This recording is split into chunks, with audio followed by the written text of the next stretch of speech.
लूका रचित सुसमाचार अध्याय 4 को हम ध्यान करें।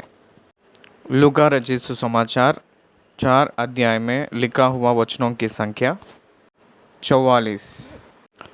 इस 44 वचनों में लिखा गया हुआ विवरण ये है कि पहला 13 वचनों में यीशु मसीह शैतान से परीक्षा लेना।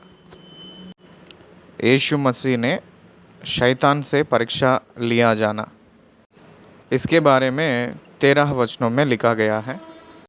14वीं वचन यीशु मसीह के प्रीचिंग मिनिस्ट्री के बारे में, उनकी सेवकाई के बारे में लिखा गया है। उनकी बड़ाई कैसा हुआ है और उनकी नाम कैसे फैला है, उनकी सेवकाई के बारे में इस वचन में लिखा गया है। 15वें वचन से लेकर 21वें वचन तक जो लिखा गया हुआ वचन में यीशु मसीह ने पहली बार जो प्रचार किए थे उसके बारे में लिखा गया है। इन हिज होम टाउन, यीशु मसीह उनके होम टाउन में पहली बार प्रचार किए थे। पहला संदेश, वो विश्राम दिन में नजरत कहकर जो गांव पे जाकर मंदिर में जाकर वचन को पढ़कर उस दिन पूरा हुआ कहकर कहे, जब वहाँ के सब लोग चकित हो गए थे, अचंभ हुए थे। ये सारे बातें इसमें लिखा गया है। 28 वचन से लेकर 30 वचन तक यीशु मसीह को नाश करने के लिए जो यत्न किए हैं, ये दूसरी यत्न है। पहला यत्न तो हेरोदेस ने किया था, लेकिन वो मर गया था। ये दूसरा यत्न है जो यीशु मसीह को नाश कर डालने के लिए, इसके बारे में लिखा गया है। उसके बाद हम लोग 31 वचन से लेकर 37 वचन तक देखा जाएगा तो कफरनहूम को यीशु मसीह ने कैपिटल टाउन के रूप में बना लिए थे। उसकी मिनिस्ट्री हेडक्वार्टर्स के रूप में कफरनहूम को बदल लिए थे। वहाँ उनका नामधराई बहुत दूर तक फैली थी। 38 और 37 वचन में ये पतरस का सास ज्वर से पीड़ित थी, बुखार से।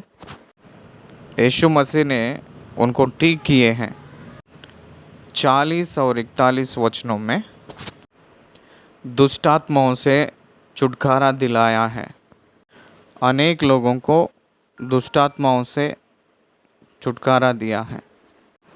42 वचन से लेकर 44 वचन तक गलील के प्रांत में जैसे उनकी सेवकाई हुई थी।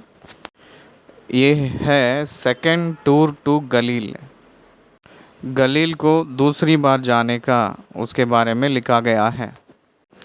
इस प्रकार हम लोग इस अध्याय को ध्यान करेंगे तो 7 प्रकार की भाग हम लोग को दिखाई देती हैं। पहले वचन से हम लोग ध्यान करेंगे। फिर यीशु पवित्र आत्मा से भरा हुआ यरदान से लौटा। बपतिस्मा के बाद तुरंत यीशु मसीह ने बपतिस्मा के बाद पवित्र आत्मा से भरे थे। वो वापस आकर जंगल में पवित्र आत्मा के द्वारा उनको जंगल में लेकर गया है। शैतान से परीक्षा लिया गया है। ये हम लोगों को थोड़ा अचंभ लगता है। शैतान से परीक्षा लिया जाना और पवित्र आत्मा से जंगल में ले जाना कहकर हम लोगों को मत्ती रचित सुसमाचार में मिलती है। शैतान से परीक्षा होने के लिए पवित्र आत्मा से जंगल में गया था। बहुत लोग यहाँ गलत समझते हैं। पवित्र आत्मा के ज़रिया जंगल में लेकर गए हैं कहकर जो बात है उसको भूल जाते हैं। शैतान ही खुद परीक्षा लेने के लिए उनको जंगल में लेकर गया है कहकर सोचते हैं। नहीं, यहाँ एक गुप्त बात भी है, उसको हम समझने के लिए कोशिश करना है। वो ये है कि पवित्र आत्मा परमेश्वर ने यीशु मसीह को जंगल में लेकर गए हैं। वहाँ वो शैतान से परीक्षा लेने के लिए, शैतान से परीक्षा किया जाने के लिए उनको पवित्र आत्मा परमेश्वर ने जंगल में लेकर गए हैं। लेकिन यहाँ एक पाठ हम लोग सीखना है। हम लोगों को जो सामने आता है, जो परीक्षाएं, जिस परीक्षाओं को हम लोग सामना करते हैं, तो वो परीक्षाएं हम लोग को गिराने के लिए नहीं, हम लोग गिरेंगे नहीं कहकर बताने के लिए आते हैं। God allowed temptations, God allowed tests, ये दोनों बातों की अंतर हम लोग समझना है। गॉड अलाउड टेम्पटेशंस कहकर जो बात है वो गलत है। God never tempt people, Satan tempts the people. God never tempts but God tests the people. समझ लीजिए इस बात को। ये जो यीशु मसीह जो सामना किए थे, वो परीक्षाएं जो है, वो सारे परीक्षाएं for the point of the you it's a Satan temptations. From the point of the Holy Spirit it is tests. मत भूलिएगा इस बात को। यीशु मसीह ने परीक्षा किया जाना है कहकर पवित्र आत्मा परमेश्वर ने उनको जंगल पे लेकर गया है। यीशु मसीह ने पब्लिक मिनिस्ट्री पे आने से पहले परीक्षा किए गए हैं। He was tested. The method of the test is the kind of temptations. परीक्षा किया गया हुआ रीति यह है कि परीक्षा के ज़रिया परीक्षा किया गया है। Test is nothing but test is our weakness. Test is nothing but test is for your weakness and your strength. आपकी सामर्थ्य को, कमज़ोर को परीक्षा है। आपकी ज्ञान और अज्ञान को परीक्षा है। एक छात्रा ने जो लिखता है परीक्षाएं, वो अपनी जितने भी उसको पाठ सिखाया गया है उसमें वो ग्रहण की योग्य बना है, उसके लिए परीक्षा दिया जाता है। वैसे ही यीशु मसीह पब्लिक मिनिस्ट्री में आना है तो वो सबसे पहले परीक्षा किया जाना है और उसके बाद उनको निर्धारित किया जाएगा। अगर आप लोगों को कोई भी चीज़, कोई भी वस्तु बनवा कर उसको पैक करने से, आविष्कार करके पैक करने से का समय उसके ऊपर एक स्टिकर डालते हैं, वो ये है कि टेस्टेड एंड ओके कहकर जो स्टिकर है वो डालते हैं। हर एक कंपनी उनकी प्रोडक्ट को पहले टेस्ट करती है, बाद में ही उसको ओके करके पब्लिक को देती है। पब्लिक में एक वस्तु आने से पहले that must be tested and that must be set as the okay, approval कहते हैं। यीशु मसीह परमेश्वर का पुत्र है। यीशु मसीह मनुष्य का भी पुत्र है। वो मनुष्यों को बचाने के लिए, उद्धार देने के लिए आया हुआ मसीहा है। इसीलिए वो परीक्षा किया जाना है। इसका मतलब यह है कि टेम्प्टेड किया जाना है, टेम्पटेशंस उनको करना है। It is needed for him. आपको एक बेस्ट एग्जांपल बताऊंगा। David tested by God for many times but Solomon did not tested by God. इसीलिए डेविड खड़ा हुआ था और सोलोमन गिर गया था। क्या समझ में आया है?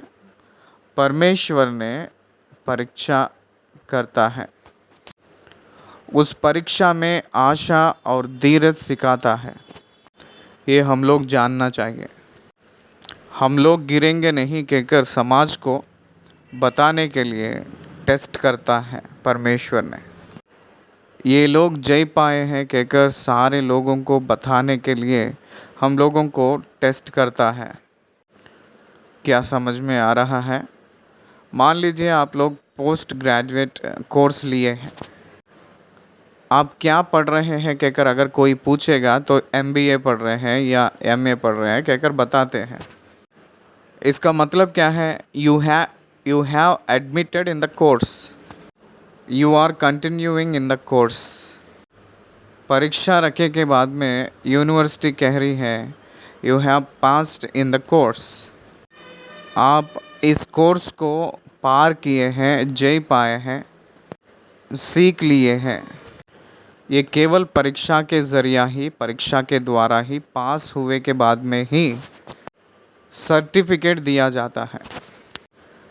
एडमिशन के लिए फ़ीस दे देंगे तो यूनिवर्सिटी को फ़ीस दे देंगे या एग्ज़ाम के लिए फ़ीस दे देंगे तो परीक्षा ना होकर सर्टिफिकेट नहीं दिया जाता है। Fees is there but the test is also there. परीक्षा करना है, वो पास होना है, तभी सर्टिफिकेट मिलेगा। लेकिन यीशु मसीह भी पास होना है। किस में पास होना है? शैतान के हर एक प्रकार की परीक्षाओं में पास होना है। क्योंकि शारीरिक अभिलाषा और आँखों की अभिलाषा और जीविका का घमंड ये परमेश्वर के ओर से नहीं आती हैं। परमेश्वर के वजह से ये पूरा नहीं हुआ है। जो आँखों की अभिलाषा हो, शारीरिक अभिलाषा हो या जीविका का घमंड हो, ये शैतान से हुआ है। उसके ऊपर जय पाकर आँखों की अभिलाषा, शारीरिक अभिलाषा, जीविका के घमंड, उसके ऊपर जय पाएगा तो he is eligible for public ministry. He is eligible for public ministry कहकर एक मोहर उनके ऊपर डाला जाएगा। वैसे डालने के लिए यीशु मसीह को पवित्र आत्मा परमेश्वर ने जंगल में लेकर गया है। वैसे गया हुआ यीशु मसीह जंगल में दुष्ट आत्मा यानी शैतान से ये परीक्षाएं लिया गया है। ये कब हुई है कहकर अगर हम ध्यान करेंगे, जो योर्दान को वापस लौटे थे जैसे पवित्र आत्मा से भरकर, तब हुआ था। पवित्र आत्मा से भरकर वो वापस आए थे। आते ही क्या हुआ है? तब 40 दिन 40 रात जंगल में उनको पवित्र आत्मा परमेश्वर ने लेकर गया है। For what?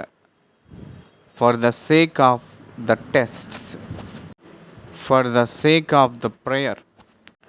यीशु मसीह ने पब्लिक मिनिस्ट्री में आने से पहले वो परमेश्वर से बहुत देर तक वो परमेश्वर से दुआ करते थे, प्रार्थनाएं करते थे। इसलिए वो प्रार्थना के ज़रिया वो प्रिपेयर हुए थे, तैयार हुए थे। इसीलिए हर एक सेवक उनकी सेवकाई से पहले वो अपने आप को प्रार्थना के द्वारा, प्रार्थना के ज़रिया इक्विप्ड कर लेना चाहिए। वचन के ज़रिया इक्विप्ड कर लेना है। मुझे 52 साल है, मैं 52 साल की उम्र के हूँ। इस समय मैं ऑनलाइन क्लासेस में पीएचडी जो बाइबल क्लासेस ले रहा हूँ।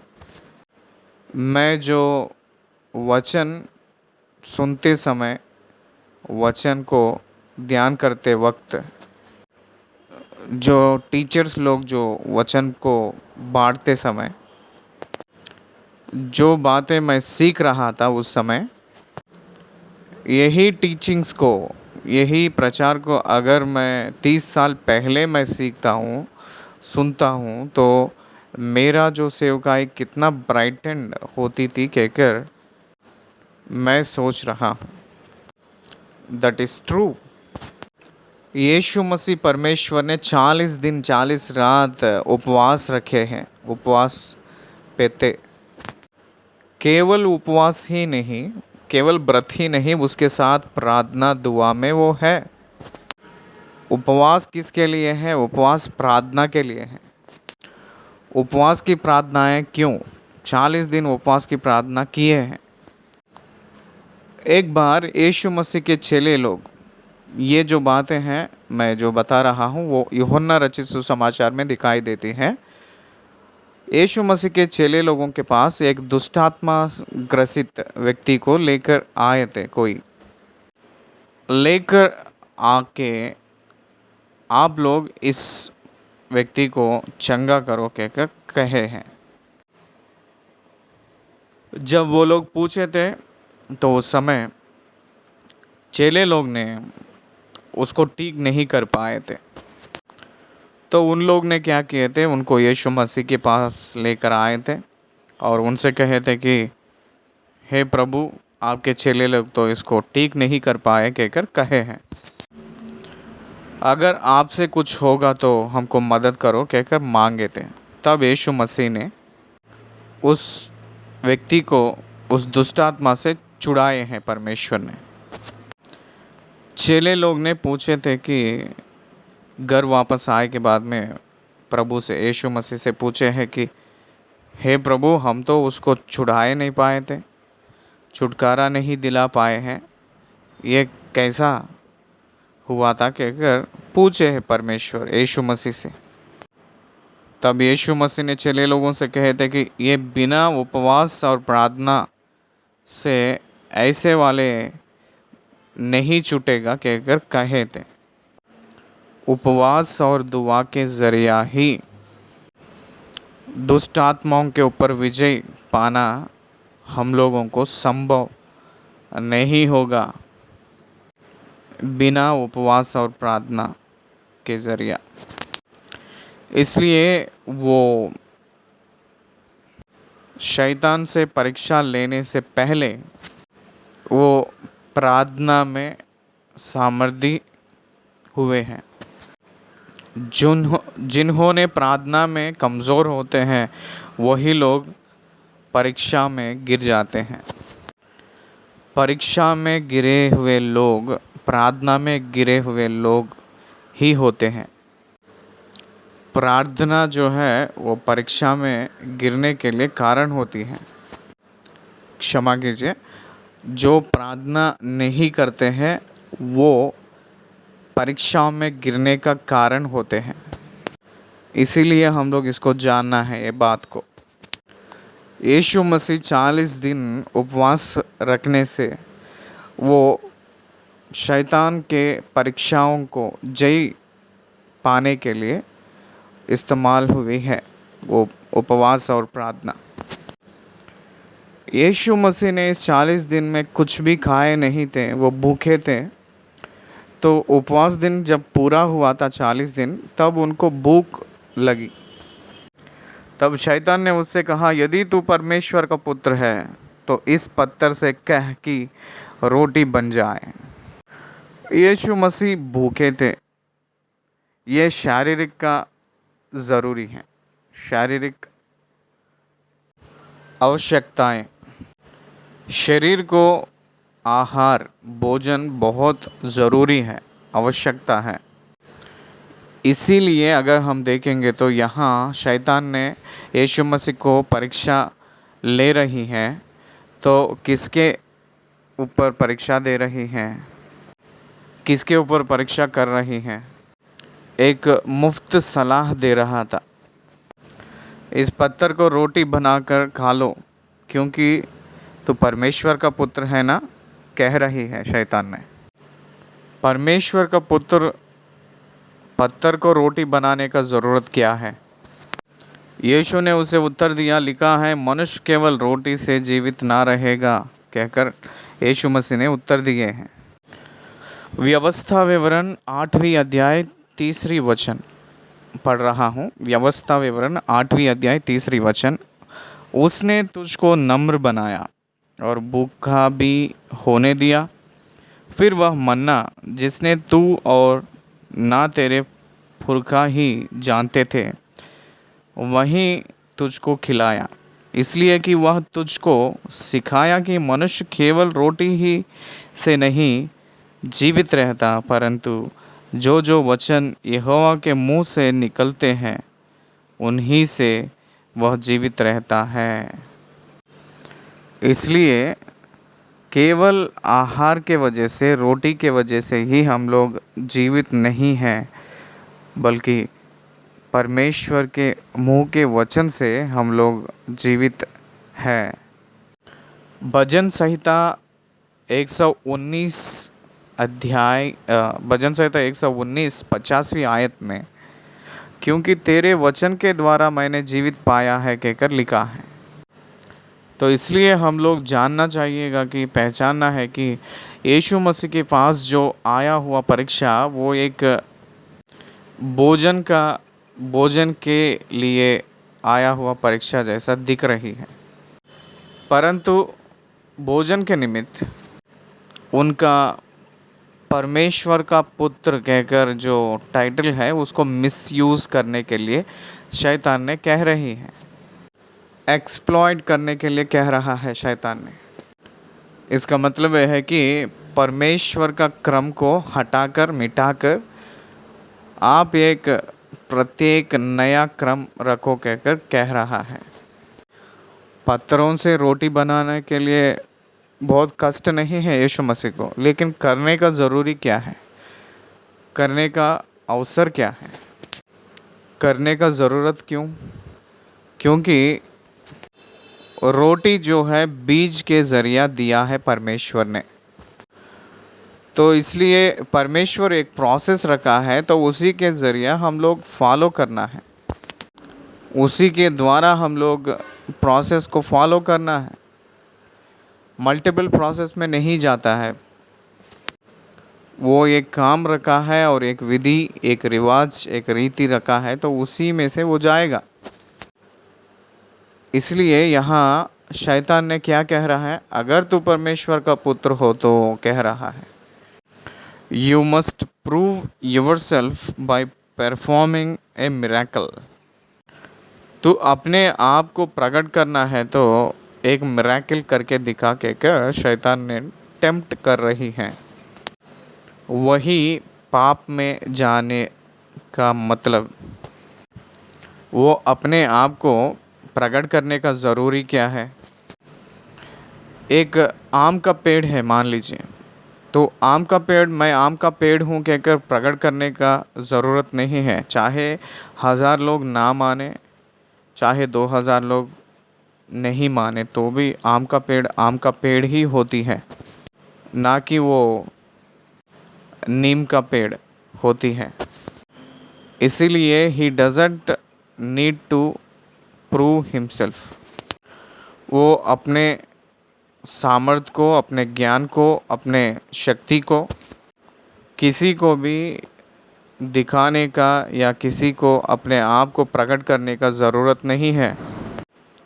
अपने आप को जो ज़रूरतों के लिए इस्तेमाल करने के लिए, ज़रूरतों के लिए उस सामर्थ्य को, ज्ञान को, शक्ति को इस्तेमाल करने का ज़रूरत नहीं है। इस परीक्षा में पास हो चुके हैं यीशु मसीह ने।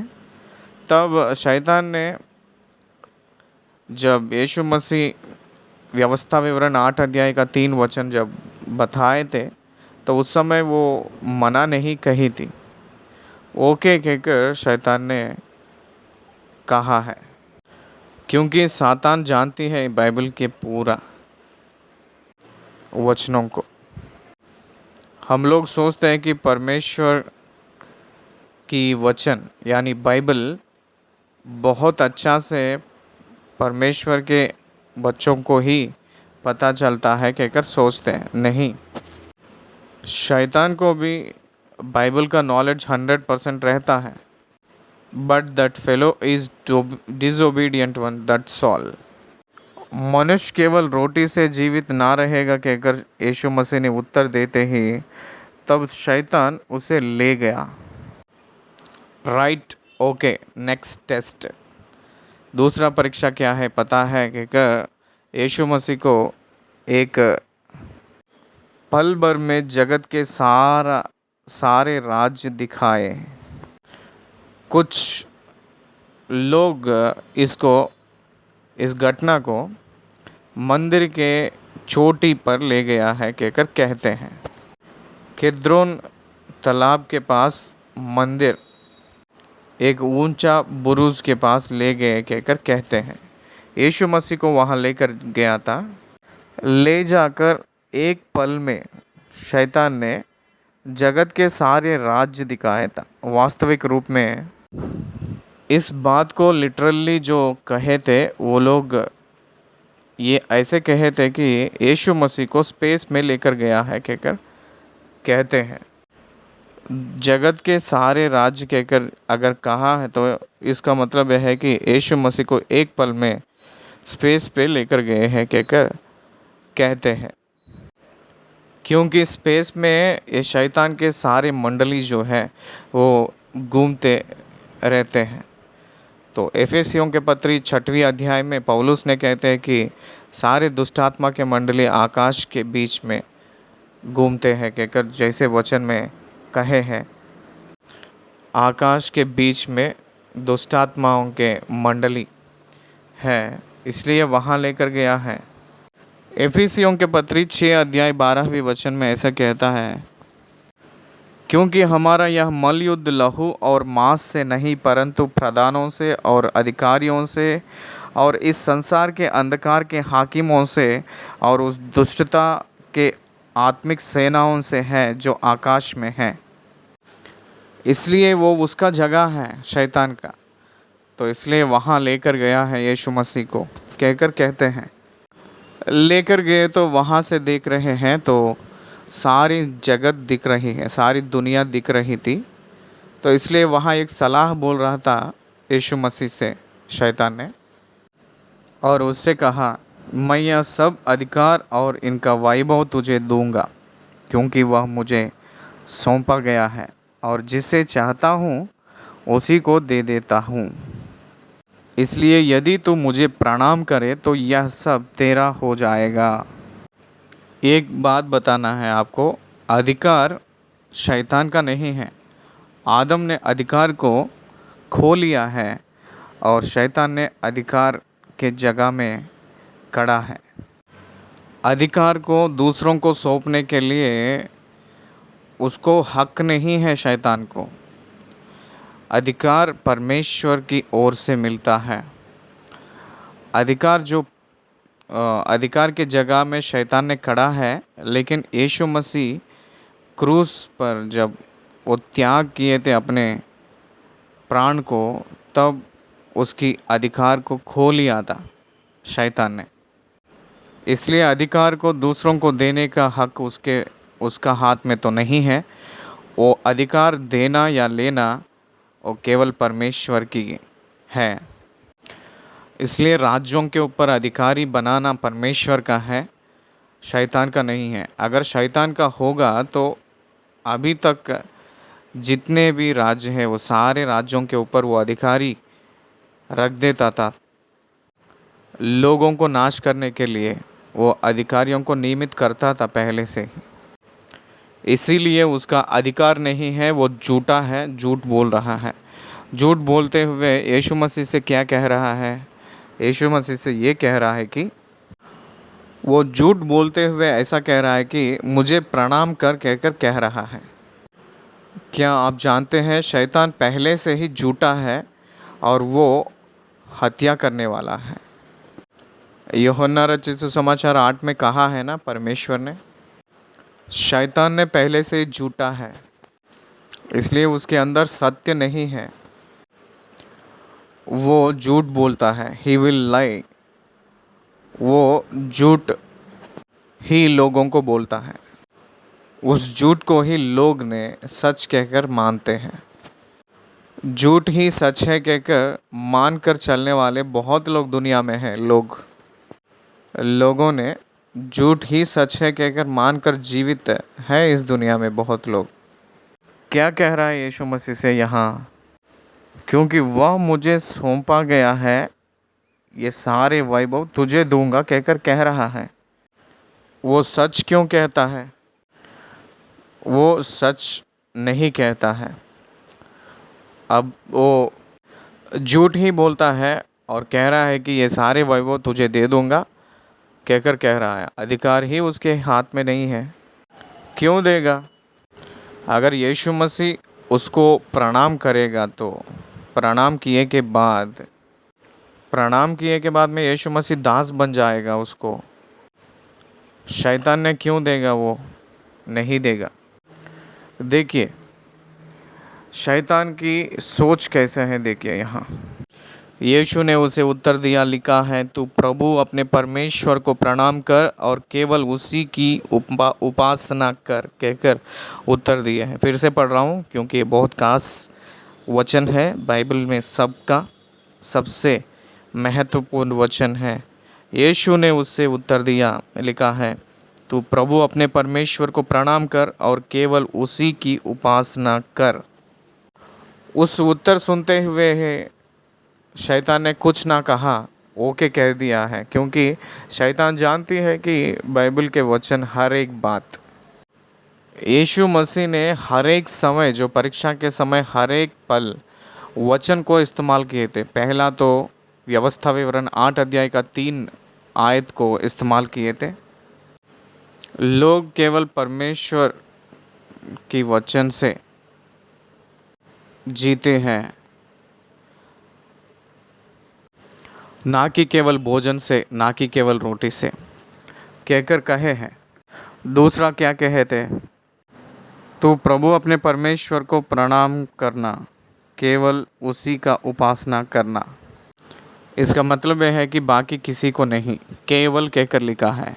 इसका मतलब ओनली गॉड, ऐसा लिखा है कहकर यीशु मसीह कहते हुए वो ओके कह दिया। ही वॉज पास्ट, मैं तेरे बात नहीं मानूंगा कहकर कहा है यीशु मसीह ने। एक तरफ देखा जाएगा तो कहते हुए उनको तुरंत यरूशलेम लेकर गया है शैतान ने।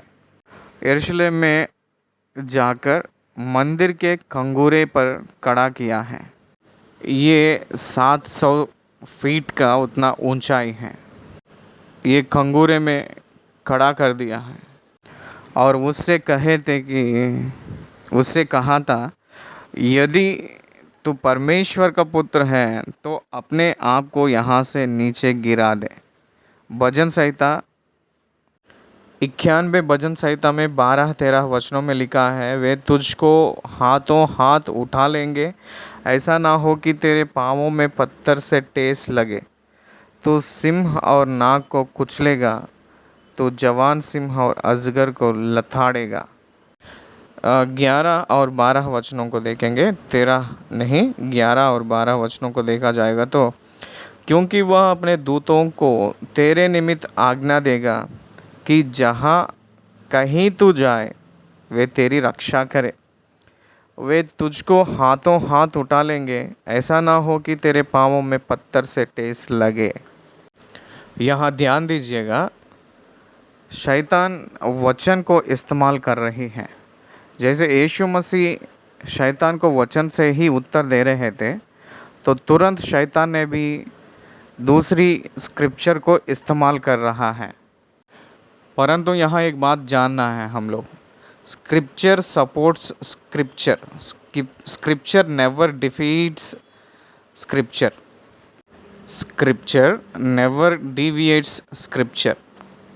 इसलिए एक पंख का पक्षी नहीं उड़ सकती हैं, 2 पंख रहना चाहिए।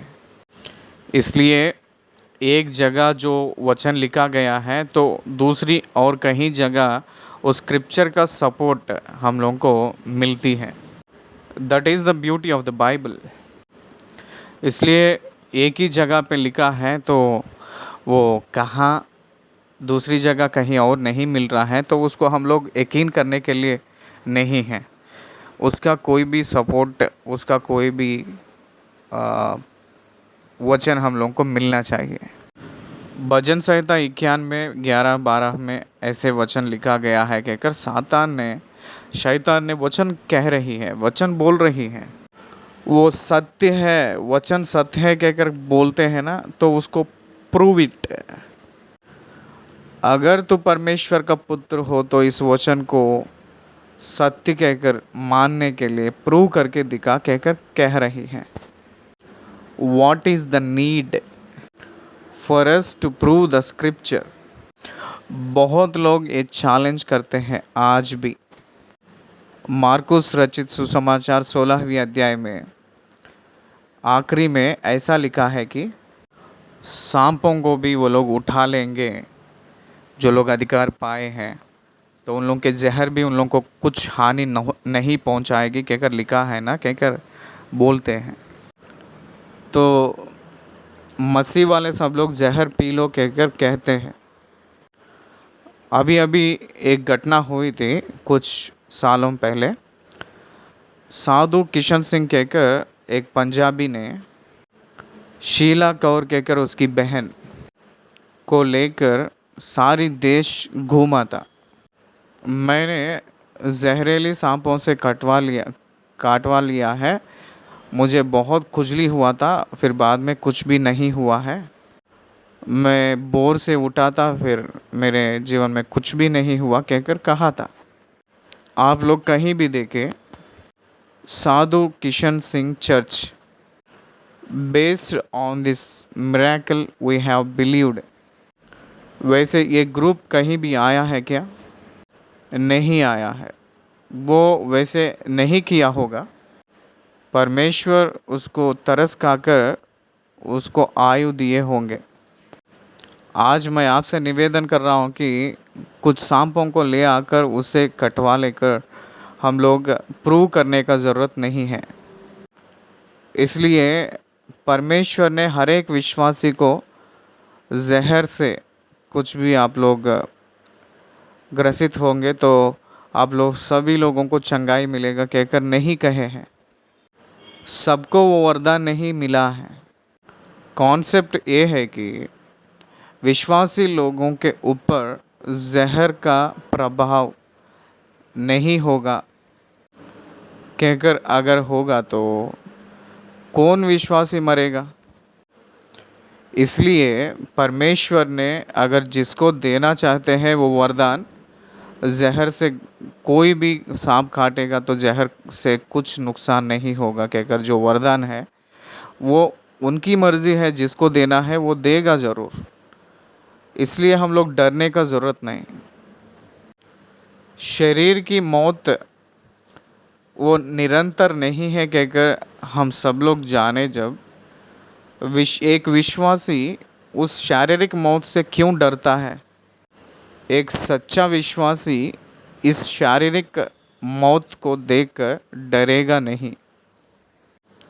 मूसा ने देहांत हो गया है, मूसा का देहांत हो गया है, अब्राहम का देहांत हो गया है।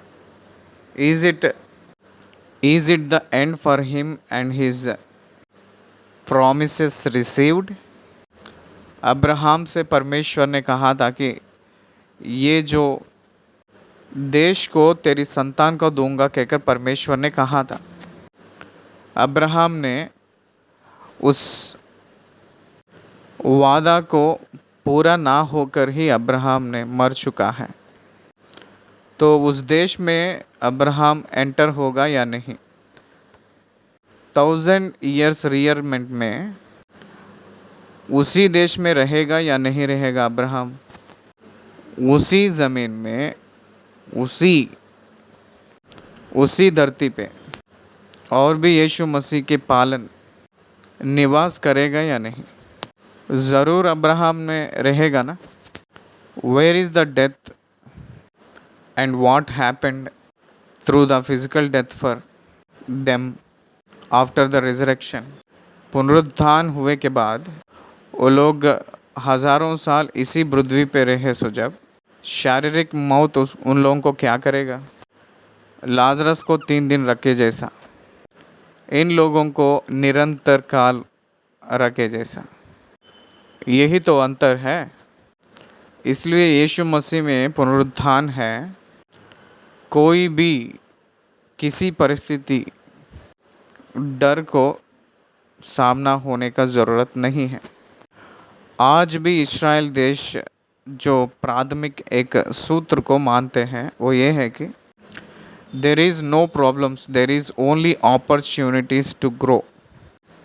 यहाँ कोई भी समस्याएं है ही नहीं, सब मौकाएं हैं तो बढ़ने के लिए, कहकर वो लोग विश्वास करते हैं। That is called faith. इसलिए यीशु मसीह कह रहे हैं वो ये है कि वचन इस रीति से है। शैतान ने वचन को ले आकर आगे रख रहा था, यदि तू परमेश्वर का पुत्र हो तो। इसलिए परमेश्वर का पुत्र है तो भजन संहिता 91, 11 और 12 वचनों में जो लिखा है, इसलिए आप खुद जाओ कहकर कह रहे हैं। इसका मतलब एक पत्थर भी टेस्ट ना लगे जैसा दूतों को आज्ञा देगा, पकड़ लेगा कहकर कह रहा है शैतान ने। एक बार उस वचन को पढ़ेंगे, देखिए भजन संहिता 91, 11 और 12 वचन। क्योंकि वह अपने दूतों को तेरे निमित्त आज्ञा देगा कि जहाँ कहीं तू जाए वे तेरी रक्षा करें, वे तुझको हाथों हाथ उठा लेंगे। ऐसा ना हो कि तेरे पाँव में पत्थर से ठेस लगे। तो यहाँ कूदे तो कहकर नहीं लिखा है, अगर कूदेगा तो भी पाँवों में पत्थर से ठेस ना लगे। When you are on your way to go, तेरी यात्रा में तेरी डेस्टिनी जब रीच होते वक्त तुझे रक्षा करेगा कहकर जो वचन है उसको ले आकर टेम्प्ट कर रहा है शैतान ने, मिसअंडरस्टैंडिंग करने के लिए मिस इंटरप्रेट कर रहा है वचन को।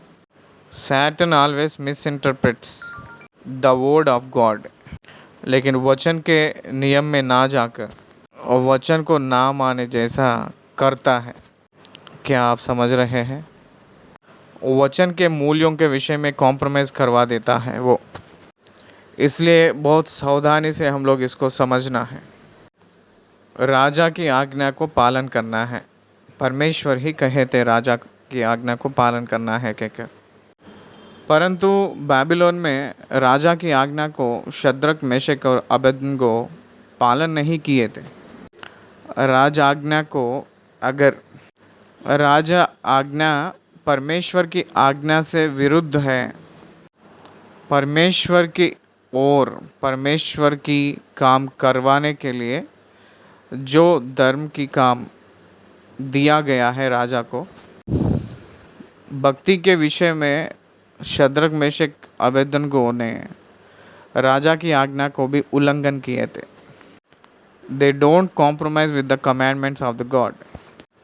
परमेश्वर की वचन के विषय में, परमेश्वर की वादा के विषय में, उनकी आज्ञा के विषय में कभी भी कॉम्प्रोमाइज़ नहीं होना है। परमेश्वर के बच्चे ऐसे होना है, परमेश्वर के पुत्र ऐसे होना है। इसको हम लोग समझने के लिए कोशिश करेंगे, ठीक है। उसके बाद परमेश्वर ने जो दिया गया है वो आज्ञा ये है कि वचन को वचन से ही काउंटर दे रहे हैं। यहाँ ऐसा लिखा है कहकर कहा है, तो तब यीशु मसीह ने कहे है कि वहाँ इस रीति से भी लिखा है कहकर कह रहे हैं। यीशु ने उसको उत्तर दिया है, यह भी कहा गया है तो प्रभु अपने परमेश्वर की परीक्षा ना करना। यशायाह नबी के पुस्तक 7वीं अध्याय में अहाब ने कहता है, क्या लिखा गया है? तो प्रभु अपने परमेश्वर की परीक्षा ना करना। इसका मतलब परमेश्वर को जो नहीं होगा उस कामों को करने के लिए मत पूछा करो। अगर तू परमेश्वर है तो सूरज को 2 दिन के लिए हटा दो कहकर प्रार्थना कर रहा है। मान लीजिए 1 को 2 बना दो, 2 को 5 बना दो कहकर अगर हम लोग मांगेंगे तो परमेश्वर नहीं करेगा। God does not changeable, God is unchangeable one. वो कभी भी बदलता नहीं। दूसरी तिमोथियुस के पत्री 2 अध्याय 13वीं वचन कहती है, तो भी वह विश्वास योग्य बना रहता है, क्योंकि वह आप अपना इनकार नहीं कर सकता। परमेश्वर कभी भी कुछ भी नहीं करता है वो अपने स्वभाव को विरुद्ध। परमेश्वर सब कुछ कर सकता है वो अपने स्वभाव के अनुसार। स्वभाव के अनुसार सब कुछ करता है। स्वभाव के उल्टा वो कभी भी कुछ नहीं करता है, नहीं करेगा, नहीं कर सकता है। God cannot do. इसलिए परमेश्वर को क्या नहीं आता है, उनके स्वभाव के विरुद्ध जो करना है वो नहीं आता है। उनको झूठ बोलना नहीं आता है। परमेश्वर झूठ के बारे में तो जानते हैं, लेकिन झूठ बोलना उनके जीवन में नहीं है, उनके स्वभाव में नहीं है, उनकी अनुभव में नहीं है, उनके अनुभव के ज्ञान में भी नहीं है। वो पाप से दूर रहने वाला है। पाप वो जानते हैं, लेकिन पाप को अनुभव के रूप में जैसे आप और मैं किए थे वैसे उनको नहीं पता है। वो निष्पापी है, वो पाप की रहित है। इसलिए परमेश्वर की वचन की श्रेणी और सीमा को समझकर आगे बढ़ना है। जो तू सोचता है उसको नहीं। लॉजिकल के रूप में बाइबल को एक्सप्रेस करके बहुत लोग परमेश्वर के खिलाफ डॉक्ट्रिन में चले गए हुए लोग बहुत लोग हैं। 13वें वचन पढ़े। जब शैतान सब परीक्षा कर चुका, अंडरलाइन कर लीजिए, तब कुछ समय के लिए उसके पास से चला गया। लाइफ टाइम छोड़कर नहीं गई, कुछ काल के लिए, कुछ समय के लिए चले गई। शैतान ने कुछ समय के लिए चला जाता है, फिर वो शैतान ने आते ही रहता है। यीशु मसीह को कितने बार वो परीक्षा लिया था। यदि तू परमेश्वर का पुत्र हो तो क्रूस उतर कर आ, तब मानेंगे, हाँ या नहीं। तब भी शैतान आया है ना, लेकिन परमेश्वर ने क्रूस उतर कर आया है। वो इसलिए आए ताकि क्रूस पर चढ़ने के लिए। इसलिए यीशु मसीह को कुछ समय तक छोड़ा है, कुछ काल तक छोड़ा है, फिर से आएगा और परीक्षा लेगा। अंत में पतरस को यीशु मसीह ने हे शैतान मेरे पीछे जा कहकर उसको डांटे थे। ऊपर की कोठरी में उनको डांटे थे ना। पतरस ने उस समय सातान के जैसे सोचकर बात किया था। इसलिए हम लोग ग्रहण करना है परमेश्वर के अद्भुत रीति के वचन हमको क्या सिखाती है उसको हम ग्रहण करना है। तब कुछ समय के लिए उसके पास से चला गया। तब का मतलब ये 3 परीक्षाएं ख़त्म हो गया है। वो परीक्षाएं क्या है? पहला भोजन के लिए परीक्षा, दूसरा बड़ाई का परीक्षा, तीसरा अधिकार के लिए परीक्षा, अधिकार के लिए परीक्षा। Satan tempts to with your power. Satan tempts to you with power. बहुत लोग पावर के लिए बहुत ज़ोर से चिल्लाते हैं, पुकारते हैं। जो वोट को खरीदता है हर एक व्यक्ति जो घास खाए समान है। वोट के लिए जो नोट देते हैं वो लोग घास खाए समान हैं। पावर के लिए वो लोग उतरते हैं, पावर के लिए गिरावट होते हैं। इस दुनिया के सारे सरकार गिरावट होंगे एक दिन। ये धार्मिकता के नहीं है। इस दुनिया में धर्मी निवास नहीं कर पाएगा। परमेश्वर का वचन बहुत स्पष्ट रूप में बता रही है। Power Satan influenced. परमेश्वर की आगमन जब तक आएगा नहीं, इस पृथ्वी पर परमेश्वर के आगमन जब तक आएगा नहीं, तब तक power Satan influenced company continue करते हैं।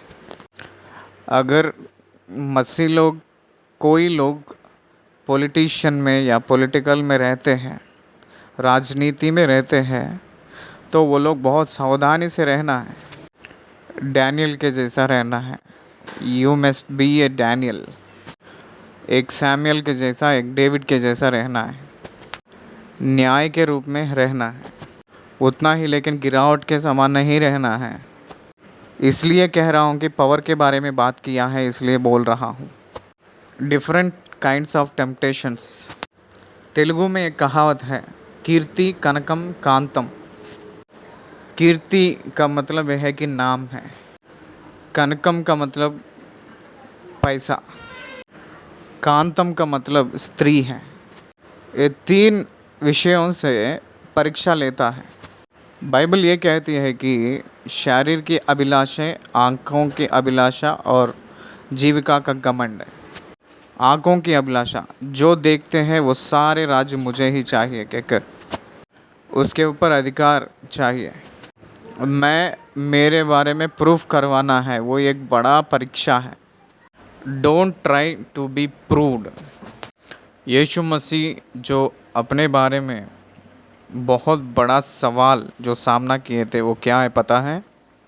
उनकी सेवकाई में, यदि तू परमेश्वर का पुत्र है तो if you are the son of God prove. हम लोगों को यहाँ प्रधान याजक के पीरियड में भी वही वो लोग पूछते हैं। उनका जांच पड़ताल होते समय तू परमेश्वर का पुत्र है क्या कहकर पूछते हैं प्रधान याजक लोग ने। परमेश्वर का पुत्र है मैं कहकर कह ले रहा है, यदि तू परमेश्वर का पुत्र है क्या तू परमेश्वर का पुत्र है क्या? जब क्रूस पर चढ़े थे उस समय भी लोग आकर उनसे पूछे है कि यदि तू परमेश्वर का पुत्र हो तो हर एक समय उनको वही टाइटल, यदि तू परमेश्वर का पुत्र हो तो, यदि तू परमेश्वर का पुत्र हो तो। अगर कोई व्यक्ति, क्षमा कीजिए, अगर कोई व्यक्ति दारू पिएगा, सिगरेट पिएगा और बहुत दुनिया की तो ज़िंदगी जिएगा तो उसको कोई भी पूछता नहीं है।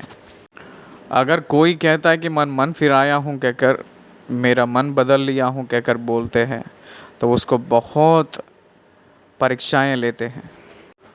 सिगरेट छोड़ा है क्या, और जो भी आदतें उसको रहता है वो सब छोड़ा है क्या कहकर जांचते हैं। बहुत पेट भर पीकर पियक्कड़ हो जाता है तो उस समय उसके साथ संगति करते हैं, लेकिन जब वो बदल जाता है तो उसके साथ कोई रहता नहीं है। ये दुनिया की रिवाज है, इसको हम लोग पहचानना है। 4 और 15 वचनों को पढ़ेंगे। फिर यीशु आत्मा की सामर्थ से भरा हुआ गलील को लौटा। ये कब हुई थी? उनकी परीक्षा का समय ख़त्म हो चुकी थी। उसके बाद सारी परीक्षाएं कंप्लीट हुए के बाद, शैतान उनको छोड़कर चला गए के बाद, तब यीशु मसीह वापस नज़रत गलील में आए थे। यीशु मसीह परमेश्वर बपतिस्मा लिए के बाद 40 दिन उस प्रांत में ना रहकर चले गए थे। वो वापस आए थे। वो वापस आते ही उनके बारे में जो समाचार उस प्रांत में पूरा फैल गया था और उसकी चर्चा आसपास के सारे देश में फैल गया। न्यूज़ का मतलब खबर, स्प्रेड हो गया था, फैल गया था। देखिए, यीशु मसीह की पब्लिक मिनिस्ट्री वो आरंभ करने के तैयारी में उनके बारे में जो समाचार, चर्चा आसपास के सारे देश में फैल गई हैं। ये यीशु मसीह गलील में दूसरी बार आए हैं। ये जो गलील है वो हेरोदेस के नीचे है।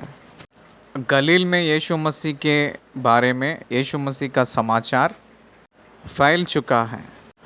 परमेश्वर का सेवक एक दीप के समान है। जब वो प्रज्वलित होता है, जलते रहता है तो बहुत लोगों को आकर्षित करता है।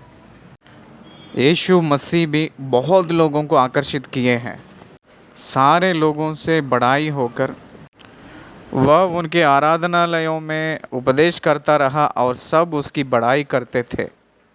वो गलील के प्रांत में समाज मंदिर में, यानी आराधनालयों में उपदेश करते रहते, घूमते रहते थे। वो वचन को उपदेश किए थे। वो उपदेश करने के वजह से सारे लोगों में वो बड़ाई हुए हैं। मुझे अगर मान लीजिए कुछ भी अच्छा नाम है तो वो केवल वचन की उपदेश की वजह से कमाया हूँ, क्योंकि उत्पत्ति से लेकर प्रकाशित वाक्य तक वचन उपदेश करने के लिए मैं अनुग्रह पाया हूँ। इसलिए जो लोग वचन बोलने में, उपदेश करने में रहते हैं वो लोग बढ़ाई पाते हैं। They will be rewarded. उन लोगों का नाम ऊंचाई स्थान पे पहुंचेगा। बाइबल में वचन को उपदेश करने वालों को दुगना सम्मान करो, आदर करो कहकर भी लिखा है। इसलिए परमेश्वर के वचन जो लोग लेते हैं, बहुत लोगों को धार्मिक तौर धर्मी जन बना देते हैं। इसलिए आकाश में तारागण के समान वो लोग चमकते हैं कहकर दानियल के ग्रंथ में लिखा है। परमेश्वर की वचन एक महान वरदान है। परमेश्वर की वचन उजाला देती है। परमेश्वर की वचन ज्योति देती है। परमेश्वर की वचन हिम्मत देती है। परमेश्वर की वचन स्थिरत्व सिखाती है। परमेश्वर के वचन बढ़ाई देती है। परमेश्वर के वचन जय देती है।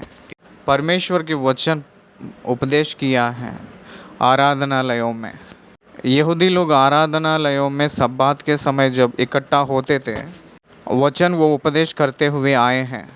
वो जो उपदेश किए हैं, उस वचन उपदेश करने की तरीका अचंभित है। आजकल दुनिया में, इंटरनेट में, गूगल में कहीं भी देखेंगे तो कम्युनिकेशन स्किल्स ट्रेनिंग्स देंगे कहकर कह रहे हैं। यीशु मसीह ने जो उपदेश किए थे, उस उपदेश का उस तरीकों को ही वो लोग स्पोकन स्किल्स हो या कम्युनिकेशन स्किल्स हो, वो ही है। वो 2000 साल पहले ही top supreme communication and spoken skills का इस्तेमाल किए थे। जब वो बात करते हैं उस समय सब लोग वैसे ही बैठा रहते थे। जब वो बात करते थे उस समय सब लोग आकर्षित हो जाते थे। वो जब बात करते हैं उस समय दिन बीतते रहता था।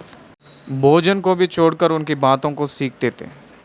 अपने कामों को छोड़कर उनकी बातें सीखते थे, सुनते थे। यात्राओं को छोड़कर उनकी बातों को सुनते थे। व्यापार को छोड़कर उनके बातों को सुनते थे। That is the power of the proclamation of word, the gospel in the life of Jesus Christ. यीशु मसीह के जीवन में सुसमाचार प्रचार करने के वजह से महान कार्यों को वो किए थे। वो जैसे बात किए थे, इससे पहले इसके आगे कभी भी कोई भी बात नहीं की। लूका रचित सुसमाचार अध्याय 4 की दूसरी भाग। उसके जैसा उससे पहले कोई भी उनके जैसा बात नहीं किया था। यीशु मसीह अपने जवानी के सारी उम्र नज़रत में ही वो बिताए थे। ध्यान दीजिए, यीशु मसीह की प्रचार या संदेश, उपदेश बहुत अद्भुत रीति का रहता था। उनकी बातों को जो आकर्षित होते हैं वही लोग उनकी चेलों के रूप में उनके पीछे किए थे, उनके पीछे हो लिए हैं। वो आराधनालयों में प्रचार करते हुए आए हैं। It is his work. वो शहरों में और गांवों में प्रचार करना है कहकर सारे लोगों को बताकर वो वापस गए हैं। 16वें वचन से 27 वचन तक जो नाज़रत में विश्राम दिन के समय जो प्रचार किए थे, उपदेश किए थे, उस घटना के बारे में लिखा गया है। 16वीं आयत, फिर वह नाज़रत में आया जहाँ पाला पोसा गया था। यीशु मसीह को नाज़रीन कहकर बुलाते थे। नाज़रत कहकर जो नाम है, नाज़रत के गांव जो है स्टुवर्टपुरम के जैसा है। स्टुवर्टपुर का मतलब ये है कि स्टुवर्टपुरम का गांव का मतलब ये है कि वहाँ बहुत गुंडे लोग रहते थे। बहुत चोर डाकुआं रहते थे। यीशु मसीह वहाँ पाले हैं, वहाँ बड़े हैं। सब लोग सोचते हैं, बहुत लोग ऐसे सोचते हैं कि सोसाइटी में जो कंडीशंस हम लोगों को इम्पैक्ट करते हैं।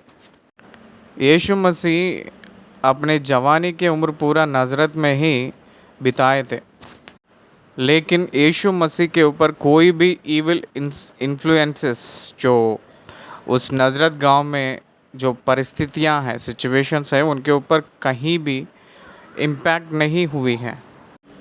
कारण क्या है? कारण यह है कि उनका डिसिप्लिन है। नज़रत में बड़े थे वो, तो नज़रत में जब बड़े थे तो वहाँ के लोगों के गवाहियों के रूप में इनका भी गवाही होना चाहिए था। वहाँ के गवाही क्या है? वहाँ के गवाही ये है कि सब लोग चोर डाकू लोग थे, गुंडे लोग थे। तो इनका उनके गवाही इनको नहीं लगा था। Why? Because he is the word of God. पहला भजन संहिता में भजनकार ने कहा था, और उसकी व्यवस्था पर रात दिन ध्यान करता रहता है, वो धन्य है कहकर कहा गया है। इसलिए यीशु मसीह को इस दुनिया की जो भी बुरे चीज़ें नहीं लगने का कारण ये है कि ही is the discipline of the word of God. He is discipline for the word of God. परमेश्वर के ऊपर उनका जो मन, परमेश्वर की वचन के ऊपर जो ध्यान करने का तरीका, जवानी अपने जीवन को कैसे ठीक कर लेगा, परमेश्वर के वचन के ज़रिया ही है ना। परमेश्वर के वचन के अनुसार वो चले थे, परमेश्वर के वचन के अनुसार चले थे, बड़े थे। He never compromise with the word, he never compromise with the world. दुनिया से कॉम्प्रोमाइज़ नहीं हुए हैं। वो एक प्रत्येक रूप में रहे थे। जवानी लोगों के साथ कहीं भी मिले जुले नहीं थे, एक प्रत्येक रूप में रहते थे।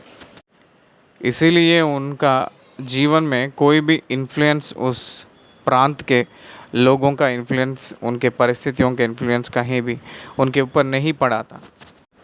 नज़रत में जब वो आए थे, जहाँ पाला पोसा गया था, और वह अपनी रीति के अनुसार कहकर लिखा है, अपनी रीति के अनुसार।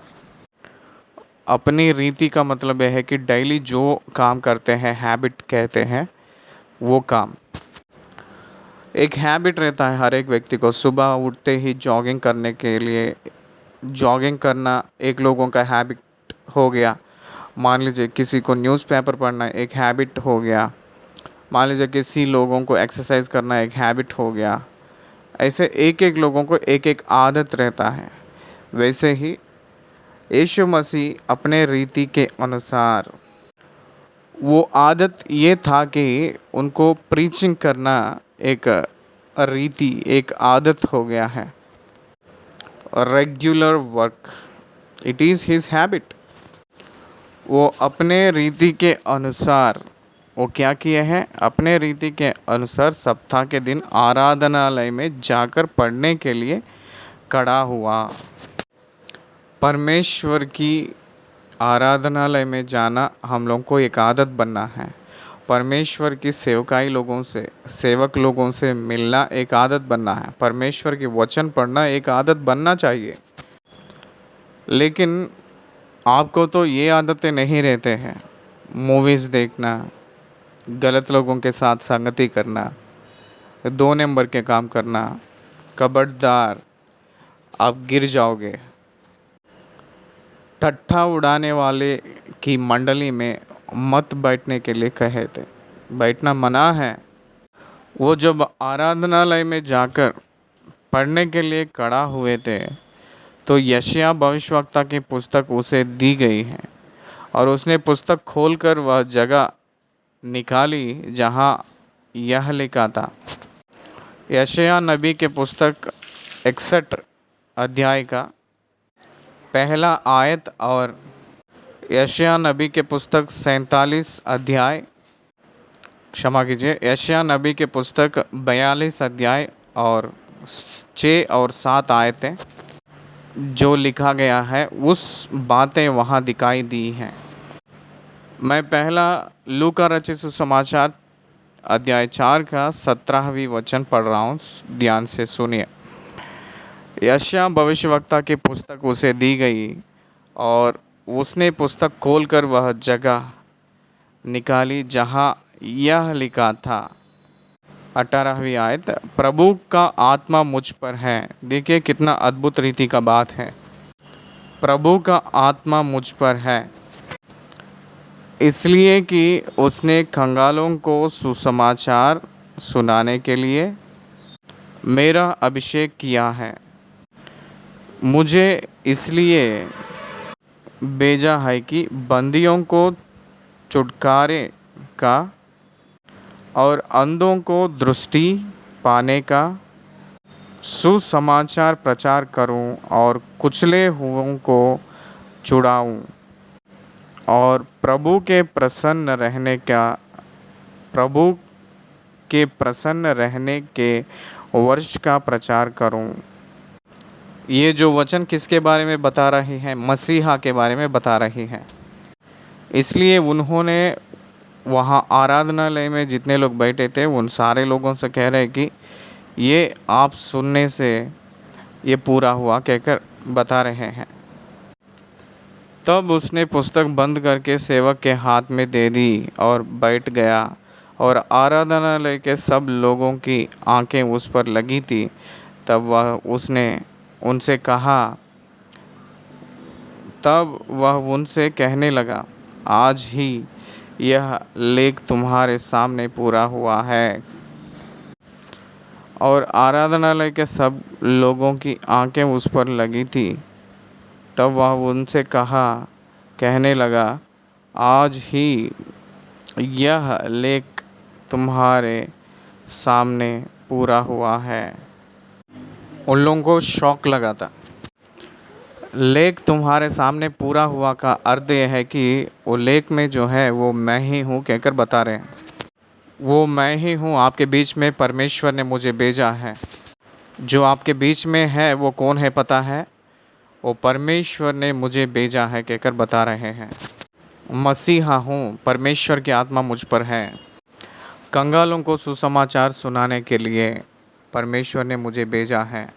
बंदियों को छुटकारा देने के लिए, अंधों को दृष्टि देने के लिए परमेश्वर के हित साल की प्रचार है। प्रभु के हित साल का मतलब है कि द डे ऑफ डिलीवरेंस, सुनाद की साल कहते हैं, एवरी 50th ईयर। इस्राएलियों के जितने भी ज़मीन जायदाद है वो सब कुछ छुटकारा होता है इस्राएलियों को स्वास्थ्य देने के लिए। It's not joke. दूसरी आगमन में यीशु मसीह इसको पूरा करेगा। हित वत्सर के साल को प्रचार करेंगे। उन लोगों को वापस कनान देश को उनके हाथ में सौंपते हैं। आज पालस्तीना पूरा इस्लाम अरब से भरा हुआ है। उस देश के लिए वो लोग बहुत मारपीट लड़ाई कर रहे हैं। परसों भी हमासों से युद्ध हुआ है। एक महीने के पिछले हमास वाले इस्राएलियों से युद्ध किए हैं। टर्की लोग हमास लोगों को मदद करने के लिए गए थे। इराक लोग भी मदद करने के लिए गए थे। इस्राएल के चारों ओर जितने भी कंट्रीज है वो सब इस्राएल के ऊपर इस पालस्तीना के लिए ही लड़ाई कर रहे हैं। क्या आप समझ रहे हैं? इसलिए परमेश्वर के वचन को अगर हम लोग ध्यान करेंगे तो यीशु मसीह के दूसरे आगमन में ये सारे लोगों को वध करके उन लोगों के हाथ में देगा। यरूशलेम को एक खास शहर के रूप में रखकर वो वहाँ से राज्य करेंगे। इसलिए वो लोग मसीहा के लिए इंतज़ार कर रहे हैं। मसीहा जब आएगा तो राज्य उनका होगा कहकर वो लोग इंतज़ार कर रहे हैं। रोमियों के बंदी में वो लोग हैं। रोमी लोगों को ये लोग महसूल देते हुए बंदी के रूप में हैं। वो लोग बंधुआई में रहकर वापस आए तो भी वो लोग उनके किंगशिपनेस को एस्टेब्लिश नहीं कर पाए थे। इसको हम लोग जानना है। सबने उससे सराहा और जो अनुग्रह की बातें उसके मुंह से निकलती थी उनसे अचंभित हुए थे और कहने लगे, क्या यह यूसुफ का पुत्र नहीं? यीशु मसीह के मुंह में, यीशु मसीह मुंह के बातों में दया है, अनुग्रह है। यीशु मसीह के व्यवहार में तरस की व्यवहार है। यीशु में प्रेम है, प्यार है। प्रेम, तरस, दया, अनुग्रह, ये सारे गुण यीशु मसीह में दिखाई दे रही हैं। वो परमेश्वर का पुत्र है और मनुष्य के पुत्र के रूप में प्रत्यक्ष हुए थे। उनकी बातों में दया है, अनुग्रह है। उनकी बातों को सुनने वाले उल्टा नहीं बोल पाते हैं। उस प्रकार की अनुग्रह उनकी बातों में दिखाई देती हैं। क्या यह यूसुफ का पुत्र नहीं? हाँ, वो यूसुफ का पुत्र नहीं है। वो परमेश्वर का पुत्र है। बहुत लोग सोचते हैं कि मरियम से और परमेश्वर से ये पैदा हुआ कहकर सोचते हैं। नहीं नहीं नहीं, पवित्र आत्मा की ज़रिया गर्भ में आया है। परमेश्वर की वचन शारीरिक धारण किए हुए है। इसका मतलब शरीर को इस्तेमाल करना नहीं, शरीर की जो अंगों को इस्तेमाल करके वो पैदा नहीं हुए हैं। वो परमेश्वर की सामर्थ्य रूपांतर होकर, वचन बदल कर, शरीर के रूप धारण करके, अनुग्रह सच्चाई संपूर्ण रीति से बदल कर वो आया है। स्त्री के गर्भ में ही पैदा हुआ है। गलातियों के पत्री 4 अध्याय का 4 आयत वो ही कह रहा है। वो स्त्री के कोख में पैदा हुआ है, स्त्री में से जन्मा है। वो पैदा होना चाहिए। जैसे मनुष्य पैदा होते हैं, मरते हैं, वो भी अभी पैदा होना है और मरना है। वो मनुष्यों के लिए एक न्याय करके दिखाना है, इसीलिए वो आए हैं। उसने उनसे कहा, तुम मुझ पर यह कहावत अवश्य कहोगे कि हे वैद्य, अपने आप को अच्छा कर। जो कुछ हमने सुना है कि कफरनहूम में किया गया है, उसे यहाँ अपने देश में भी कर। कफरनहूम में परमेश्वर आश्चर्य काम किए हैं। जैसे वहाँ किया था वैसे यहाँ भी करो कहकर आप लोग मुझसे कहेंगे। इसका मतलब यह है कि हम लोग देखकर यकीन करेंगे, बिना देखकर हम लोग विश्वास नहीं कर सकते। अगर तू परमेश्वर का पुत्र हो तो, यदि तू परमेश्वर का पुत्र हो तो कहकर जैसे शैतान ने कहा है, वैसे ही ये लोग भी तू अचम काम करेगा तो ही तब हम यकीन करेंगे कहकर कह रहे हैं। सेम उसी का जैसा है ये लोग भी। और उसने कहा, मैं तुमसे सच कहता हूँ, कोई भविष्यवक्ता अपने देश में मान सम्मान नहीं पाता। कोई भविष्यवक्ता अपने देश में मान सम्मान नहीं पाता। वो आज भी पूरा होते जा रहा है। वो आज भी कहावत नहीं, भविष्यवक्ता अपने देश में अपने मान सम्मान नहीं पाता कहकर जो बात है वो आज भी पूरा होते हुए आ रहा है। मैं तुमसे सच कहता हूँ कि एलिय्याह के दिनों में जब 3.5 वर्ष तक आकाश बंद रहा, यहाँ तक कि सारे देश में बड़ा अकाल पड़ा, तो इस्राएल में बहुत सी विधवाएं थी, पर एलिय्याह उनमें से किसी के पास नहीं भेजा गया, केवल सैदा के सारापत में एक विधवा के पास। और एलीशा भविष्यवक्ता के समय इस्राएल में बहुत से कोढ़ी थे, पर सीरियावासी नामान को छोड़ उनमें से कोई शुद्ध नहीं किया गया। यहाँ 2 उदाहरण बताए हैं। ये दोनों एग्जाम्पल्स क्या है मैं आपको बताऊंगा, सुनिए। आहाब ने इस्राएलियों को राजा के रूप में जब रहता था, एलिय्याह कहकर एक भविष्यवक्ता था। हम लोगों को ये सारी बातें पहली राजाओं के पुस्तक 19वीं अध्याय से दिखाई देती हैं। यहाँ 3.5 वर्ष साल एलिय्याह जो भविष्यवाणी किए थे, इस्राएल देश में बारिश नहीं हुई थी। यही बातें याकूब के पुस्तक में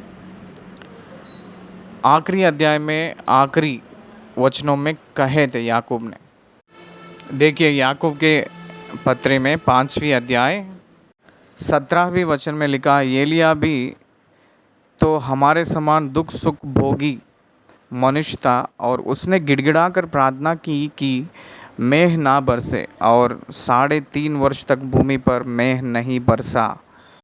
फिर उसने प्रार्थना की तो आकाश से वर्ष हुई और भूमि फलवंत हुई। उस समय उनको मार डालने के लिए आहाब ने उसको ढूंढने के लिए हुक्म दिया था सेना लोगों को।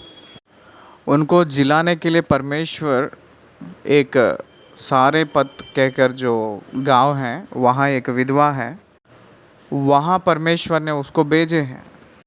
उनको एक लड़का है, वो एक विधवा थी, उनके घर में एलिय्याह ने छुपा था। वहाँ जब एलिय्याह रहता था 3.5 वर्ष साल, तो उनके घर में हर एक दिन जो भोजन है, उस समय तो अकाल पड़ी थी सारी देश, उस समय इस विधवा के घर में हर एक दिन भोजन मिलती थी। परमेश्वर के अचम की काम था ये।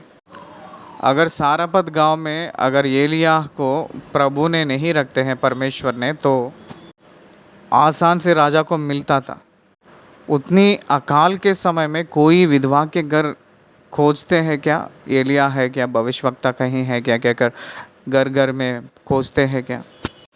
नहीं खोजते, क्योंकि विधवा है और उसके पास पैसा नहीं रहेगा, वो खाने के लिए तड़पती है, और वो एलिय्याह को क्या खाना खिलाएगी कहकर सोचते हैं, इसलिए खोजते नहीं हैं। इसलिए वो सेफ हुए हैं वहाँ। इसलिए परमेश्वर ने एलिय्याह को विधवा के घर भेजा है। God has a good plan for us. परमेश्वर ने जैसे एक एलिय्याह को छिपाया है, एलिय्याह को एक अच्छा बुद्धि दिया है, वैसे हम लोगों को भी करता है। परमेश्वर एलिय्याह को छिपाया है 3.5 वर्ष। राजा के क्रोध उनके ऊपर ना बहकने के लिए, ना बढ़ने के लिए, उनके ऊपर ना होने के लिए एलिय्याह को परमेश्वर ने छिपाया है। परमेश्वर ने अपने बच्चों को छिपाता है। परमेश्वर यीशु मसीह के रूप में जब आए थे, उनको मार डालने के लिए हेरोदेस ने जब सोचा था अपने बालकपन में, यीशु मसीह जब बालक थे, उनको परमेश्वर ने मिस्र में छिपाया था। परमेश्वर ने हमको बचाता है, छिपाता है, आश्चर्य काम करता है। वो खुदा है, वो परमेश्वर है। उसके बाद जो कोढ़ी था नामान, उसके बारे में बताया गया है। उस ज़माने में बहुत लोग कोढ़ी लोग रहते थे। नामान के बारे में परमेश्वर ने बताए हैं। केवल नामान को ही उस कोढ़ से शुद्ध किया है। यहाँ 2 अद्भुत कार्य के बारे में बात किए हैं। विधवा के घर में 3.5 वर्ष की पोषण, राजा के महल में ही जब भोजन नहीं था, उस समय एलिय्याह को पोषण किया है परमेश्वर ने। वो केवल सारापत गांव में उस विधवा को ही उस भाग्य मिला है, वैसे ही नामान को ही मिला है चंगाई। केवल उन्हीं लोगों को अद्भुत कार्य दिखाई दिया है, बाकी किसी को अद्भुत कार्य नहीं दिखाई दिया है। इसलिए आप लोग भी जैसे कफरनहूम में जो किया हूँ वो सब यहाँ करने के लिए पूछते हैं, लेकिन भविष्यवक्ता ने अपने देश में मान सम्मान नहीं पाता। भविष्यवक्ता ने अपने देश में मान सम्मान नहीं होगा। देखिए कहीं भी जाएगा तो नाम मिलेगा, लेकिन अपने खुद के गांव में, खुद के जगहों में नाम नहीं मिलती है। मान लीजिए आप राष्ट्रपति का जॉब करिएगा, राष्ट्रपति का पद को आप पाइए, तो भी मान लीजिए आप मुख्यमंत्री बनिएगा, मान लीजिए आप प्रधानमंत्री बनिएगा, घर के अंदर तो वो एक साधारण तौर के रूप में ही रहेगा। दुनिया के सारे रिकॉर्ड्स को आप कमाओ, लेकिन घर के लोगों को तो वेरी ऑर्डिनरी के रूप में ही रहेगा। इसलिए भविष्यवक्ता ने अपने देश में मान सम्मान नहीं पाता है। उन लोगों को पता चल गया है कि यीशु मसीह हम लोगों के बारे में ही बात कर रहा है कहकर। ये बातें सुनते ही जितने आराधनालय में थे सब क्रोध से भर गए और उठकर उसे नगर से बाहर निकाला और जिस पहाड़ पर उनका नगर बसा हुआ था उसकी चोटी पर ले चले कि उसे वहाँ से नीचे गिरा दें, परंतु वह उनके बीच में से निकलकर चला गया। नज़रत में ही वॉज डिनाइड फ्रॉम नज़रत। नज़रत के लोग ने यीशु मसीह को मर्डर अटेम्प्ट करने के लिए कोशिश किए हैं। कितना नाखून है ये बात। उनको मार डालने के लिए सोच रहे हैं। दे वर टू रिलीजियस। धार्मिक तौर से ही वो लोग सोच रहे हैं, लेकिन ही वॉज गॉड कहकर वो लोग सोच नहीं पा रहे थे। ट्रूथ ऑफ गॉड वो लोग सोच नहीं पा रहे हैं। इसलिए वो लोग उनको पहाड़ की चोटी तक ले आकर उनको गिराने के लिए, मार डालने के लिए सोचे हैं, परंतु उनके बीच में से निकलकर चला गया है। परंतु उनके बीच में से मतलब सारे लोग उनको मार डालने के लिए सोचे, उन सारे लोगों के बीच में से वो निकलकर चला गया है। वो सब लोग मिलकर उनको मार डालने के लिए कोशिश किए थे, लेकिन वहाँ से वो चले गए हैं। कारण यह है कि वो क्रूस पर मरेंगे, ना कि उन लोगों के हाथ में। Jesus he never tried to prove himself. This is a big lesson for us. This is a big lesson for us. हम लोग ये बात सीखना है कि हम लोग अपने आप को प्रूव करने का ज़रूरत नहीं है, अपने आप को प्रकट करने का ज़रूरत नहीं है। हम लोग अपने जीवन को जिएंगे तो बस वो अपने आप प्रकट होगा। यीशु मसीह अपने काम को वो अपने काम करते हुए गया है। सारे मानव जाति को पता चला है यही उद्धार करता है कहकर। क्रूस के ऊपर उनको, अगर यदि तू परमेश्वर का पुत्र है तो उतर कर आ उस क्रूस को कहकर कहे थे। वो बिना उतर कर आके वहाँ के सेना के एक सरदार से मुंह से कहलाया था कि ये सच्ची में परमेश्वर का पुत्र है कहकर। That is Jesus Christ. That is Jesus Christ. He doesn't prove himself. वो अपने आप को प्रकट करने का ज़रूरत नहीं है। वैसे ही आपको भी जो आप है वो है। बस आप एक अच्छा व्यक्ति है कहकर अपने आप को प्रकट करने के लिए सारे लोग जब देखते हैं तब अच्छे काम करने के जैसा नहीं होना है। अगर आप अच्छे हैं तो अच्छे काम करते हुए जीवन को बिताइए। अपने आप आपकी अच्छाईपन को दूसरे लोग समझते हैं, जानते हैं। वेश डालने का ज़रूरत नहीं है। ध्यान दीजिए, समझ लीजिए इस बात को। उसके बाद यीशु मसीह कफरनहूम में आए थे। कफरनहूम में आकर वो एक दुष्ट आत्मा व्यक्ति को जैसे चंगा किए हैं, कैसे चंगा किए हैं उसके बारे में, उस घटना के बारे में यहाँ 31वीं वचन से लेकर 37 वचन तक दिखाई दे रही है। फिर वह गलील के कफरनहूम नगर को गया और सप्ताह के दिन लोगों के उपदेश दे रहा था। वो गलील की कफरनहूम में आए थे। वैसे ही जब वो नाज़रत में गए थे तो समाज मंदिर यानी आराधनालय में गए, जाकर प्रचार किए थे। यहाँ भी वो उपदेश कर रहे थे। He is teaching word of God. परमेश्वर की वचन को वो उपदेश कर रहे थे, प्रचार कर रहे थे। हम लोग भी एक प्रैक्टिस रखना है। जिस जगह पे आप जाएंगे उस जगह पे जो चर्चेस हैं वहाँ प्रचार करने के लिए हम लोग प्रैक्टिस रखना है। हम लोग जिस जगह पे जाते हैं उस जगह के लोगों को सुसमाचार सुनाने के लिए हम लोग कोशिश करना है। इसलिए परमेश्वर के वचन को जो आपके अंदर रखा है, परमेश्वर उस उजाला को, उस ज्योति को सारे लोगों को प्रकट करने के लिए कोशिश करना है। उस वचन की सत्य को बांटना है, वो हम लोग सीखना है। वे उसके उपदेश से चकित हो गए थे क्योंकि उसका वचन अधिकार सहित था। बाकी लोगों के जैसा उनकी वचन नहीं है, अधिकार के रूप में है। उनके वचन में अथॉरिटी है। ही is the practitioner of the word of the God. He is the practitioner of the word of the God. वो वचन को पालन करते हैं और पालन करते हुए वो प्रचार करते हैं। कोई भी वचन को ना पालन करके अगर प्रचार करेंगे तो उसके वजह से कोई भी प्रयोजन नहीं है। जो उपदेश कर रहा है, प्रचार कर रहा है, वो उसको पालन करके प्रचार करना है, उपदेश करना है। बिना पालन करके उपदेश करना नहीं। यीशु मसीह की बातों में अधिकार इसलिए रहता था कि ही प्रैक्टिस्ड इट। वो करके दिखाए थे। He demonstrated the word of God.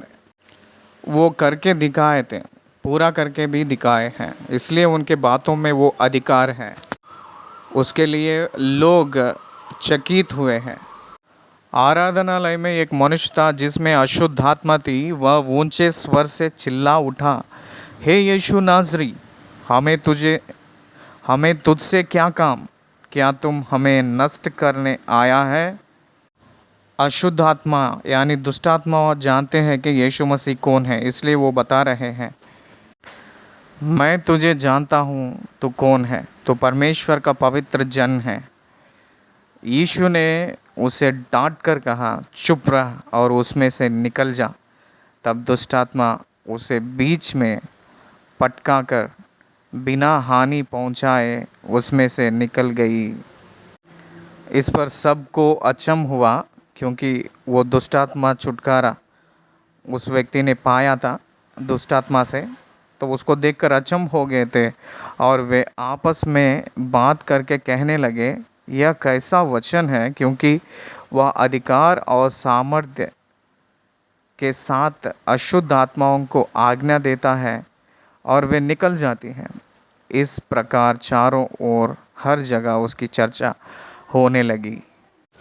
आजकल मान लीजिए सोशल मीडिया के ज़रिया, टेलीविज़न के ज़रिया, गैजेट्स के ज़रिया, ये सारे चीज़ों को इस्तेमाल करके हम लोग अपने आप को प्रूव करने के लिए कोशिश करते हैं। लेकिन उस ज़माने में कुछ भी नहीं था, केवल मौत पब्लिसिटी रहती थी। एक मनुष्य दूसरा मनुष्य से बात करते हुए बातों बातों में सारे लोगों को ये बातें फैल चुकी थी। इस प्रकार चारों ओर हर जगह उसकी चर्चा होने लगी। एक बार इसी अध्याय में 4 वचन में हम लोग देखेंगे तो 15वें वचन में लिखा है, वह उनके आराधनालयों में उपदेश करता रहा और सब उसकी बड़ाई करते थे। और 14 वचन में लिखा है कि और उसकी चर्चा आसपास के सारे देश में फैल गई। वो आया है कि सारे देश में समाचार फैल गया है। जब वो कफरनहूम में भी आए थे उस समय उनके बारे में जो चर्चा है, चारों ओर हर जगह उसकी चर्चा होने लगी। परमेश्वर अपने सेवक को बड़ाई करता है। एक सेवक रहेगा तो उसके बारे में उस चारों ओर फैलना ज़रूरी है, फैल जाएगी। फलाना जगह पे फलाना सेवक है कहकर सारे लोगों को पता चलना है। उदाहरण के लिए एक बात बताऊंगा। पुराना नियम में साउल कहकर एक व्यक्ति रहता था जो दाऊद की ससुर थे। उनकी जो गदहियाँ खो गया था एक समय पे, तो उस समय उसके पास जो काम वाले थे वो शमूएल कहकर, जो परमेश्वर के भक्त, जो परमेश्वर के दास, परमेश्वर का भविष्यवक्ता था, उसके बारे में इंक्वायरी किए थे वहाँ।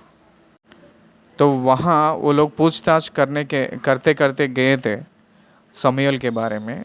तब वहाँ के लोग उस भविष्यवक्ता के घर को भी दिखाए थे। मतलब उस गांव में आया है तो उस गांव में से गया है कहकर जो भी समाचार है उस गांव वालों को पता चल रही है। People are aware of the travellings of the Samuel and the stay of the Samuel also. इसलिए अगर हम लोग इस शहर पे रहते हैं तो उस शहर को पता चलना है कि यहाँ एक परमेश्वर के जन है कहकर।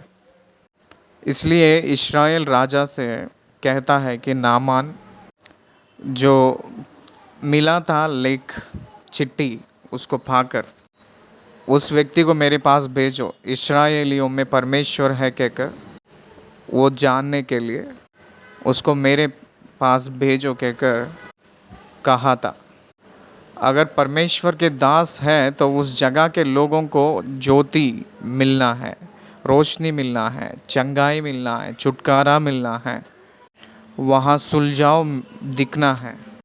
उनकी समस्याओं में उन लोगों को एक शांति मिलना है, उनकी समस्याओं से पार होकर वो लोग तृप्त पाना है।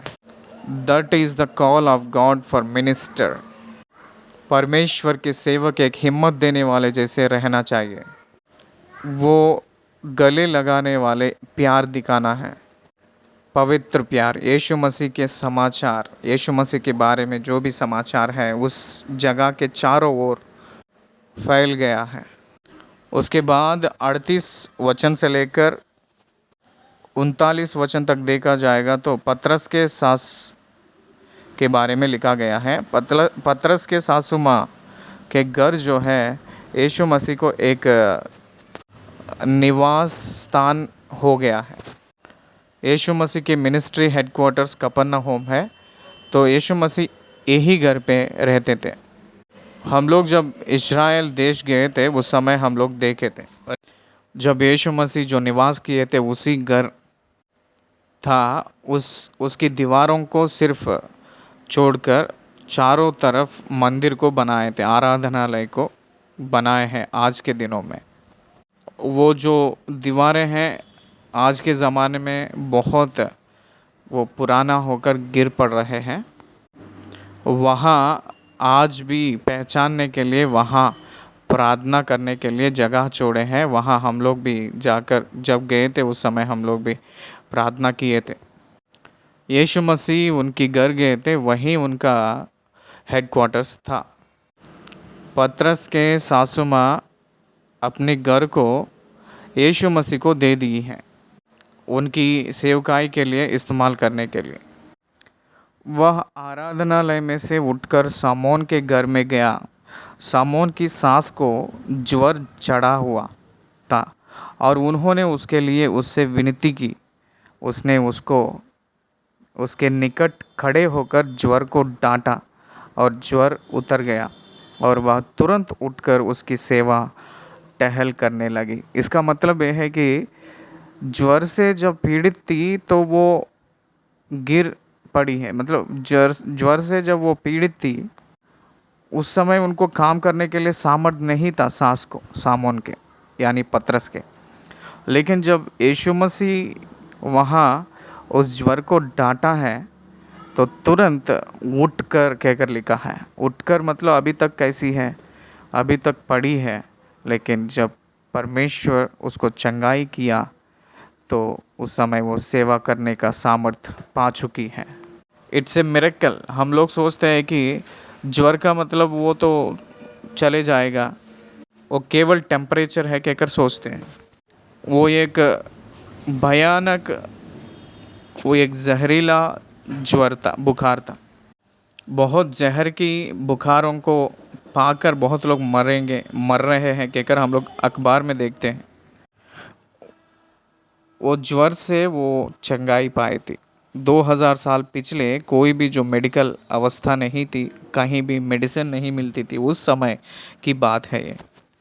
वो बल पाई जैसा दिखाई देती है। वो उठकर सेवा टहल करने लगी यीशु मसीह को। 40 वचन से लेकर 43 वचन तक हम लोग वचन को पढ़ लेंगे। सूरज डूबते समय जिन जिन के यहाँ लोग नाना प्रकार की बीमारियों में पड़े हुए थे वे सब उन्हें उसके पास ले आए और उसने एक एक पर हाथ रखकर उन्हें चंगा किया। हम लोगों को कोरोना के काल में हमारे यहाँ आनंदया कहकर एक व्यक्ति ने, जो कोरोना के समय जितने लोग गिर रहे हैं उन लोगों के आंखों में जो बूंदे डाल रहे थे, तो उस समय जो गिरा हुआ सैचुरेशंस उठ रहा है कहकर, बढ़ रहा है कहकर, तुरंत वो लोग जी रहे हैं कहकर पता चला। पता चलते ही स्ट्राइट मीडिया के साथ वहाँ चले गए थे, पहुँच गए थे। सारे आईएएस लोग वहाँ पहुँचे थे, सारे ऑफिसर्स वहाँ पहुँचे थे, सारे पॉलिटिशियंस वहाँ गए थे। एक दिन में हज़ारों लोग 3,000 एम्बुलेंस वहाँ उस सड़क पे रख कर खड़े थे। नेल्लूर में जितने भी गवर्नमेंट हॉस्पिटल्स, जितने भी मरीज़ लोग रहते थे, और एक व्यक्ति भी एक हॉस्पिटल में भी ना रहकर, वो सब लोग आनंदया के पास पहुँचे हैं। क्या हुआ था वहाँ, सारी दुनिया अचंभ हो गया था। सारे जितने भी जो वैज्ञानिक लोग थे वो सब लोग अचंभ हुए थे वहाँ। कारण ये था कि आनंदया वहाँ है कहकर पता चला तो सब लोग वहाँ आए थे। यीशु मसीह ने बीमारियों को चंगा कर रहा है कहकर पता चला तो वहाँ के आसपास के सारे लोग, जिसको जिसको जो बीमारी थी, हर एक प्रकार की बीमारियाँ, वो सब लोग उसके पास लेकर आए थे। बीमारी लोगों के घर वाले या बीमारी लोगों के संबंध वाले। आनंदया जहाँ रहता था वो शहर का नाम है कृष्णपट्टनम। तो वहाँ के सब लोग हैरान हो गए थे। हर एक घर के आगे कुछ मरीज़ लोग खड़े हैं, कुछ जो शव है, लाशें हैं, वहाँ आकर गिर पड़ रहे हैं। यीशु मसीह जहाँ रहता है वहाँ लोग इकट्ठा होते थे। यीशु मसीह जहाँ रहते हैं वहाँ सब लोग अचंभ होते थे। That is the power of A servant of God. आज जहाँ परमेश्वर के दास लोग रहते हैं वहाँ तो पूरा खाली खाली दिखाई देती है, क्योंकि वो लोग सिर्फ खा रहे हैं और अपने काम को देख रहे हैं, सो रहे हैं बस। They wouldn't have any relationship with the public लोगों के साथ कोई भी रिश्ता बनाने के लिए कोई भी संबंध आजकल परमेश्वर के दासों को नहीं है। एक सेवक है तो वहाँ एक विप्लव रहना चाहिए। समाज में लोगों को एक सुलझाव मिलता है कहकर वहाँ एक निश्चय रहना चाहिए, वैसे सेवक रहना चाहिए। और दुष्ट आत्माएं भी चिल्लाती और यहाँ कहती हुई कि तू परमेश्वर का पुत्र है, बहुतों में से निकल गई, पर वह उन्हें डांटता और बोलने नहीं देता था, क्योंकि वे जानती थी कि वह मसीह है।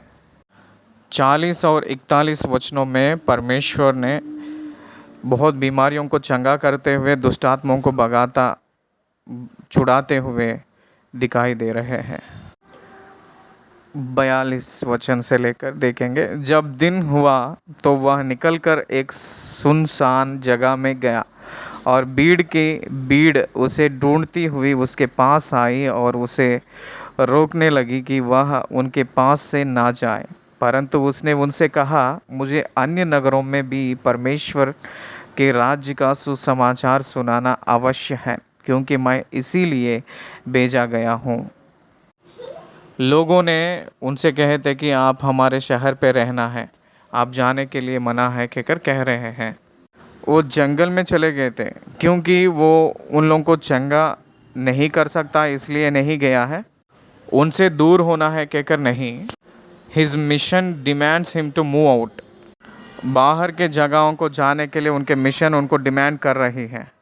वो एक जगह बैठ नहीं पाते हैं। उनका मिशन ये था कि शहरों में, गाँवों में परमेश्वर की सुसमाचार सुनाना है, इसीलिए वह भेजा गया है। He was appointed to proclaim the King of God। परमेश्वर के राज्य के सुसमाचार को बताने के लिए वो भेजा गया है। इस्राएलियों को परमेश्वर के राज्य को प्रचार करने के लिए भेजा गया है। इसलिए मत्ती रचित सुसमाचार 6वें अध्याय में बताए थे कि नाश हो रहे हैं जो इस्राएली, उन्हीं लोगों के पास जाओ कहकर कहे हैं। पंतकोस्त के बाद में अन्य लोगों के पास सुसमाचार आ चुकी है। लेकिन यीशु मसीह जब आए थे तो यहूदी लोगों के लिए ही आए थे। यहूदियों के बीच में ही वो सेवकाई किए थे, अन्य लोगों में वो नहीं पहुँचे थे, अन्य लोगों में वो नहीं गए थे। सामरी में उनकी जो मिनिस्ट्री रहे तो भी उनका मेन पर्पस जूड़या, यहूदी में गलील में उनकी सेवकाई दिखाई देती है। इसलिए इस बात को याद रखिएगा, दूसरी जगह में यीशु मसीह के सुसमाचार पहुंचने के लिए राज्य का सुसमाचार सुनाना अवश्य है, क्योंकि मैं इसीलिए भेजा गया हूँ। इस चौथी अध्याय में 17वें वचन में अगर हम देखेंगे तो वहाँ लिखा है कि वह मुझे भेजे हैं। 19 वचन में लिखा है, और प्रभु के प्रसन्न रहने के वर्ष का प्रचार करूं।